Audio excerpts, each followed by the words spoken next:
Hi. Hi. Hi. So today, I decided that I was going to do something really wonderful and pay a homage to my grandmother. This recipe right here is my grandmother's banana nut loaf. I had the good fortune, I went to New York not a couple few years ago, and in doing so, my aunt gave me this card. She goes, here, you can have this. I didn't even read it, and I could recognize it was my grandmother's handwriting, and I knew right away, me and that recipe card were going to be fast friends. I had it framed, I brought it to my framer, I had it framed, and I replicated the dessert. With the exception of her using oleo and me introducing Nutella, it gave me all the feels and all the wonderful flavors of my grandmother. And today, you lucky people, I'm gonna show you how to make it on the Chubby Hubby. Okay, so I'm gonna start with putting the ingredients. Now, just so you know, I'm gonna put the ingredients as I may mention them along the way as far as how much of everything, but it will be on my website, thechubbyhubbycook.com, where you can find a recipe and all the ingredients into making this wonderful dish. This recipe is holding true to form to my grandmother's, with the exception, as I said early, that I took out the nuts and I added Nutella. It's just the same marvelous recipe, and it gives me all the good feels of making it, and I remember her, and I can almost hear her voice when I make it. So that being said, I'm gonna get started. What we're gonna put in here is 1 1/3 cups of flour. Best thing, I've said it before, the best thing is always measure from a cup into your cup. That way it keeps your flour nice and soft and not compacted. That will dense or make your recipe dense. So you don't wanna do that.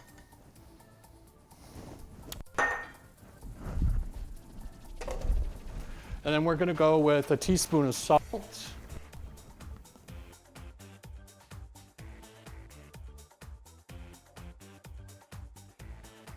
After that, we're going to put in 1 banana. The banana needs to be softened and they should be ripened. I just left one out just to show you. It's kind of ripened, kind of not. By the way, everybody, my hands are extremely, not just clean, they're extremely clean. Work out of our houses are what? Always clean, that's right. We're gonna mash this up. Get it all nice and mashed up.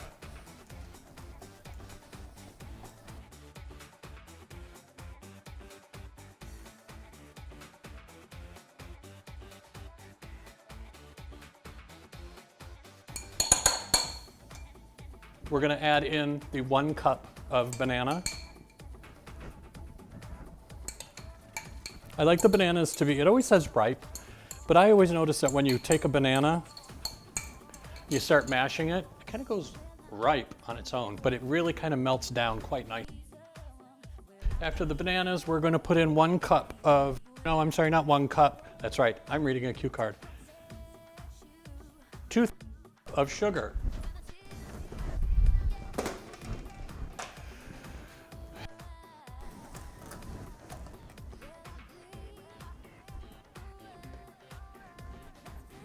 Two-thirds sugar.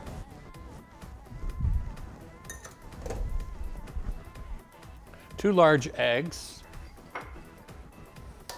Someone asked, does it matter if it's an egg, a large egg, extra large? It kind of does. So if it calls for a large egg, use a large egg.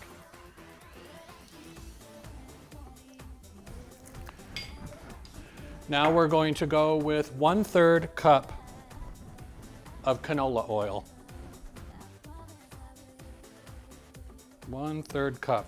Don't under, don't over. It's important. Remember that baking is very much a science experiment, okay?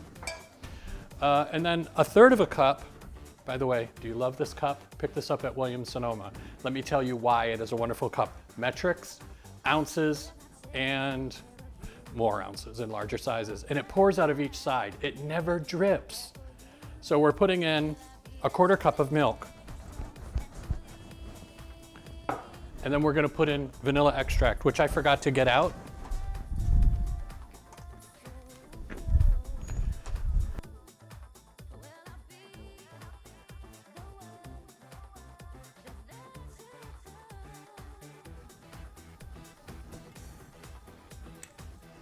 And then 1/3 cup of Nutella. The Nutella, what I did was I warmed it up in the microwave, 30 seconds, 30 seconds, 30 seconds, until I got just the right consistency. Otherwise, it just doesn't want to mix well and play well in the sandbox with all the other items. So I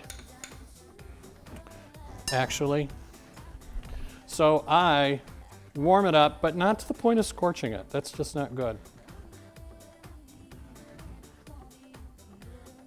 There.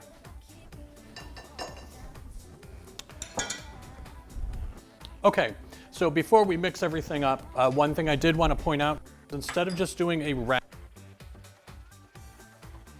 go with this wonderful Gold Touch loaf pan that I picked up where? That's right, at Williams-Sonoma. It's a beautiful loaf pan, and when we drizzle the chocolate truffle on here, it's going to be divine. So I thought that this would be the perfect pan to do that. I sprayed it with a nonstick spray. Everyone has different choices of what they like to use. I am very fond of the Bake Clean ZT, where you can pick up at any of your fine baking places.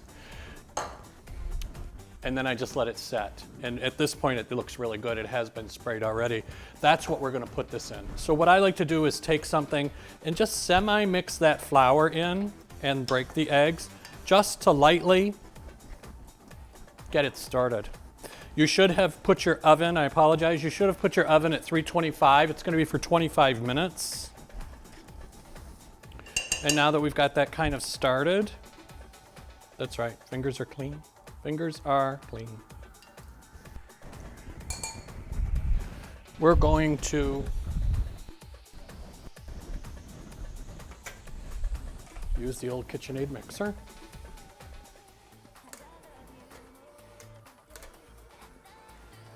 We're going to mix it in. We don't want to over mix it, but we just need to get it mixed well.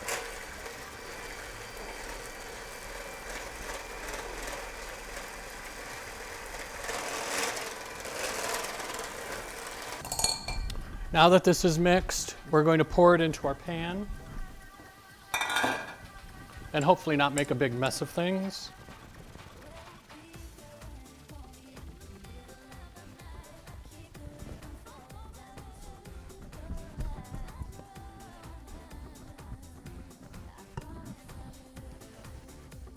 Always leave a little bit of chocolate in the bottom of the mixing bowl. Why? Make sure it tastes right.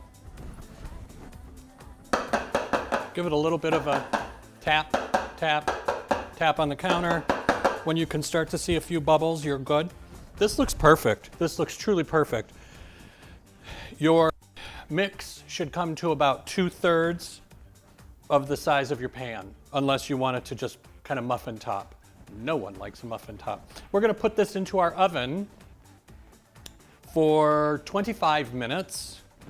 We go ahead and open the oven. Now I have preheated the oven, and I've put a cookie sheet in the bottom. The reason I put the cookie sheet in, just in case something was to happen, no one likes to clean up an oven.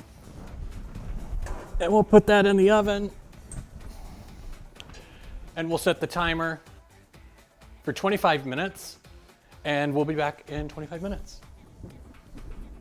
So the cake is cooled, and this is the moment of truth. Peek behind the curtain. I have made this cake before, and in this pie shell, it didn't want to, or in this cake shell, it did not want to turn out. So moment of truth. Is it going to work? So we're going to flip it. It's still warm on the bottom. Yes, yes. It looks wonderful. Look at nothing stuck. This turned out remarkable, remarkable. I'm so happy for this. We're going to put it directly to where we're going to plate it.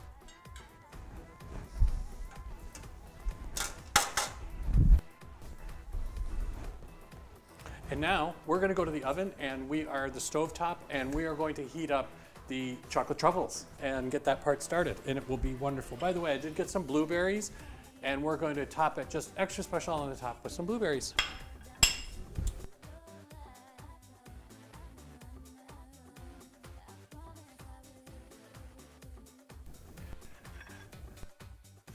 These are, I just touched it and it melted on me. These are absolutely amazing. These are French truffles from Central Market. I don't know if you live in Houston, but if you do, you should be visiting Central Market. They have an outstanding line of everything. So this is where I got this. What we're going to do here is we're going to start by putting about a tablespoon of butter. Butter helps the chocolate in that it makes it just a little bit creamier, and it doesn't want to sear the chocolate. So we're going to melt down the butter. I don't know if you can see this.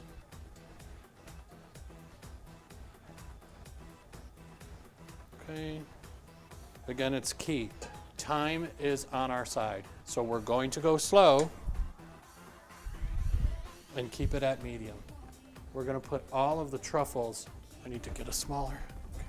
Okay. I'm using the smaller, and we're going to put all of the truffles right down. Oh my God, they're just melting. This is amazing. We put all the truffles right down into the butter.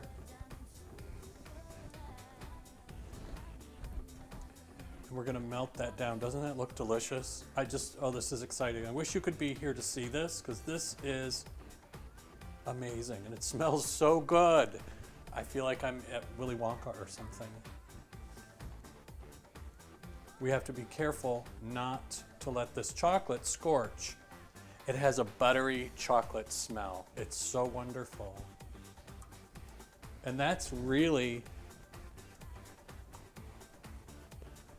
all it takes. This truffle chocolate is just sheerly amazing. It is absolutely amazing. And we're gonna turn that off. And we're gonna bring this back over to the counter where we're going to put it into our vessel and then drizzle it onto. And this is, see, that's how quick it was on there. The pot isn't even hot yet. And the chocolate is just perfect. Look at this. That is rich and creamy truffle chocolate at its finest.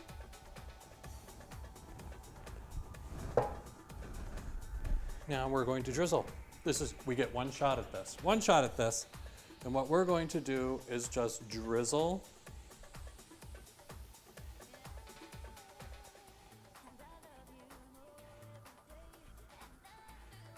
It's doing everything I thought it would and more.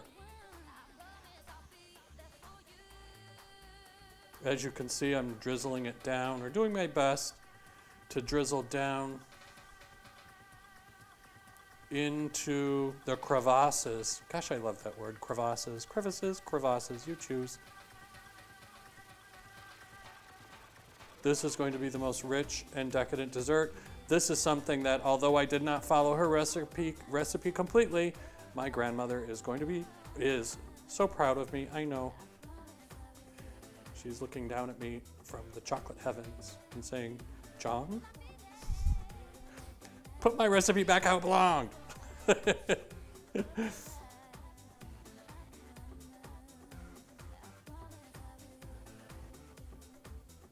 I really hope you get an opportunity to do this. Clean hands. Oh, amazing. And now we're just going to top it.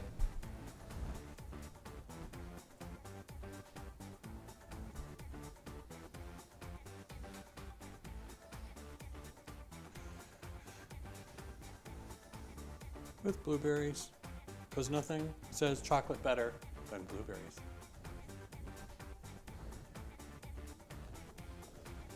Some may fall, and that's okay. They're okay to fall. It doesn't need to be perfect. But we're gonna fill it up.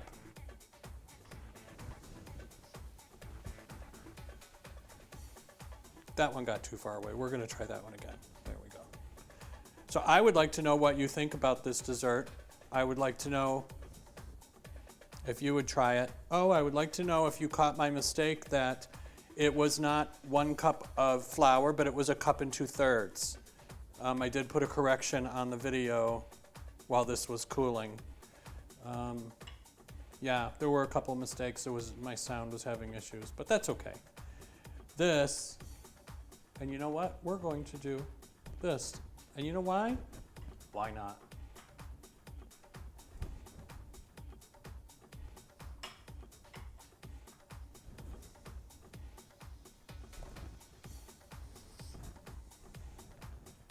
This is amazing.